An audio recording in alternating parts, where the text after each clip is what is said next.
तुम्ही पाहत आहात MCN न्यूज मराठी।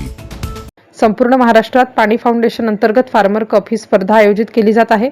या स्पर्धेमध्ये जळगाव जामोद तालुक्यातील जामोद येथील सक्षम शेतकरी महिला गट हा यशस्वीपणे वाटचाल करीत आहे। गावातील 11 महिला एकत्र येऊन त्यांनी सुमारे 15,000 एकर क्षेत्रावर सोयाबीन लागवडीचे नियोजन केले आहे। या स्पर्धेमध्ये कृषी विज्ञान केंद्र, उमेद अभियान, पाणी फाउंडेशन आणि कृषी विभाग यांच्या मार्गदर्शनाखाली या शेतकरी गटाने माती परीक्षण, एकत्रितपणे शेणखत खरेदी, दशपर्णी अर्क, एकत्रितपणे बियाणे खरेदी, पाणी फाउंडेशनच्या मागील वर्षीचे विजेते गटांचे स्वअनुभव जाणून घेतले। या अंतर्गत त्यांनी 9 जून रोजी सार्वजनिक उपक्रमांतर्गत जैवविविधतेचे संगोपन होण्यासाठी जागतिक पर्यावरणाच्या संतुलनासाठी सीड बॉल तयार करून सातपुडा पर्वत रांगेत त्याचे रोपण केले।